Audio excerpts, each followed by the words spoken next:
Hello everyone, in today's video we're going to be taking a look at rate of fire, aka ROF.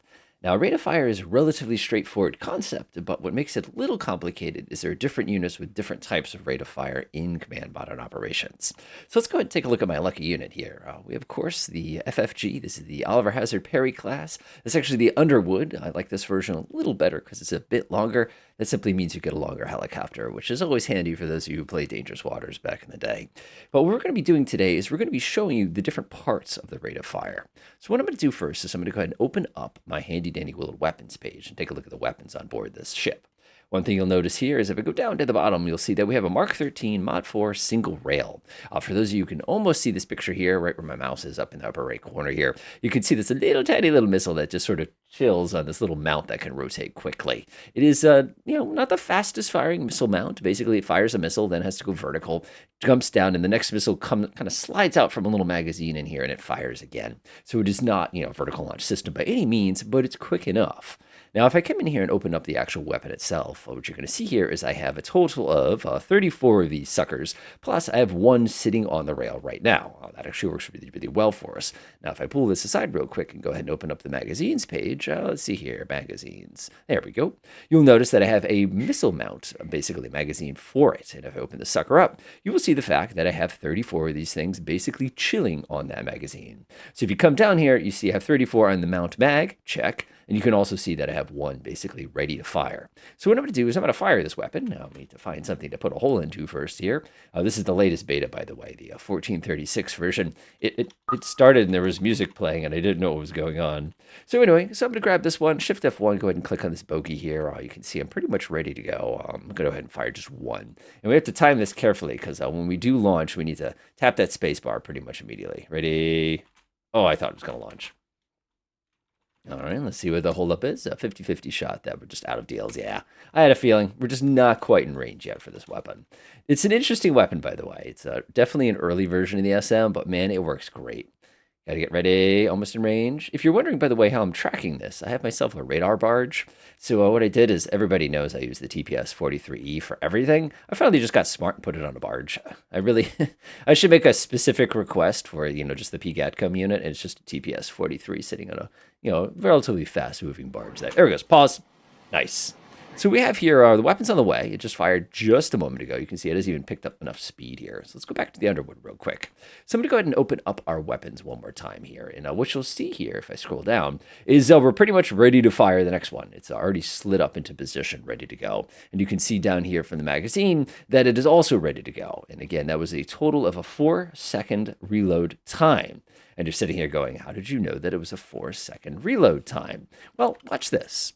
Let's say we wanted to add a weapon. Well, first of all, let's let the weapon go do what it's supposed to do there. Go do your thing. This is an SM1 too. This is the little short range one, but don't think it's not going to snap that little drone in half there. Told you. So what I'm going to do now is I'm going to grab my little ship here. I'm going to go ahead and open up my magazines page real fast. And one of the things you can do here is you can actually adjust what's on the magazine. So I'm going to come down here where it says Add Weapons. And when I click on Add Weapons and press Filter by Keyword, let's say I want to do a RIM 66E6. What you're going to observe here is there are two distinctive rate of fires of this weapon. You have this particular one here. This is the Block 1. You'll notice it's got a rate of fire of 1. You'll also notice that these two here have a little bit more missiles here. This actually represents a different version of that same mount. But you'll see it's rate of fire 8, which means it has the ability to reload one of these missiles every 8 seconds. Now, that's going to be kind of tricky for us. Now, I know you're sitting here going, well, what about the mount itself? Doesn't that also have a rate of fire? And the answer is absolutely. So if we were to pop open the weapons one more time here, and let's go to our little Mark 13. Let's say we wanted to add on another missile to our Mark 13. So if I came down here and add weapon record, filter, let's see, we want RIM 66E6. You're going to notice here, as confusing as this is going to seem, this is actually the same system. The only difference here is this rate of fire 1 would mean that I could fire one of these a second. This rate of fire 8 would now mean that I could fire one every 8 seconds. Now you can see how the magazines will definitely confuse you compared to what we have over in weapons land here. So you always have to kind of be mindful of that combination. Now where things get interesting is when you start dealing with things like VLSs. Now if we take a look over here at our lovely Arleigh Burke, Scroll down, we have the lovely VLS system. Now, a VLS system, of course, is designed to crank missiles out, and it will definitely do that. And if we actually take a look here, you can see that we've got all sorts of fun missiles here. Again, this is our weapon record, our mount, not our weapon record. If I come down here, you'll see they're all the way down here. One of the other things you'll observe is there are no reloads. And the reason there are no reloads, of course, is because once they're in the slot, they basically chill there until they're fired or somebody comes by with a crane and pulls the thing out. Now, the reason that's so fascinating for us is if we wanted to try to figure out the rate of fire, we'd have to go in here and try to identify that particular weapon. For example, if I'm doing the RIM 174, you can see the alpha model here. You can see almost every single one of these has a rate of fire of 2. That means you can get one of these off every 2 seconds. Aha, you know exactly what we're about to do with those, don't you? Whoa, boy. Oh, golly. Good thing we don't need 2 of those. But anyway, we'll go ahead and give it a few moments here to acquire our pesky targets one more time here. Oh, there they are. That didn't take very long. So what we're going to do is we're going to shift F1. We're going to go select them real quick. And let's ruin their day here. You get, let's see here. What is the maximum range on those? I always forget. ESSMs. I will give you 2 because I'm rude. And we're going to go ahead and give you 2 because I'm also equally rude. That sounds pretty good to me. So it's going to take him a few seconds, of course. That's your OODA loop limitation. He's going to swing around. We'll help him out just a little bit here by basically turning on all the radars on, on the ship. There's a lot of stuff going board here.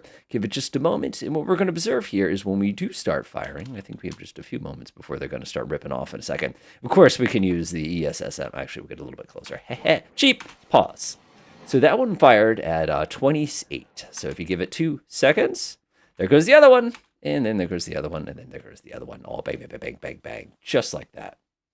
Now, the reason this is so interesting is the fact that a lot of these mounts actually give you a bonus to the rate of fire. So even though it would be 2 seconds, it'll actually get halved down to 1 second or even less in some cases, depending on the particular mount that it is. Now, fortunately, these are cheap drones, so I do not feel bad shooting them.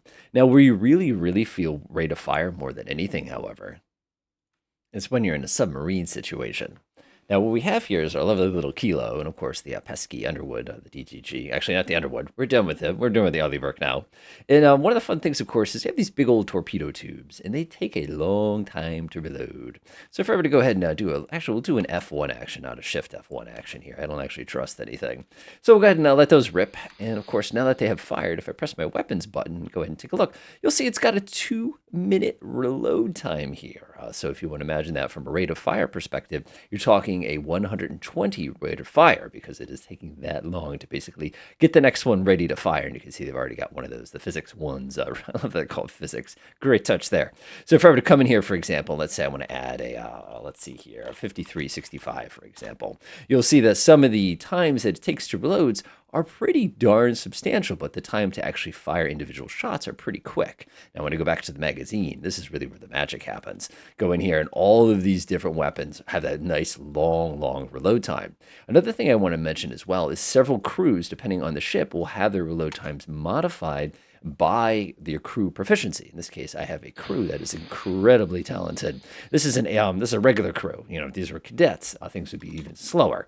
So there goes my 2 torpedoes, and it's going to take them quite a while to kind of get their thing going here. If I go down here, you can see I got about 1 minute and 15 seconds. One thing I will add before we kind of finish things up here is if you do intend to have a specific weapon loaded, it's really, really important that you click the little box for it. For example, if I actually want to reload this one, it'll actually scream at you to say, hey, you didn't have any of those. Is that what you meant? So we can't set that as the reload priority. But if we did, we'd be able to quickly do that. Of course, our Ollieburg here is turning. I don't know if this is going to work, but I get the feeling it's actually going to. Oh, look at that. Look at that. That's a 1, that's a 2. And of course, you couldn't hear anything underwater after explosions at that range.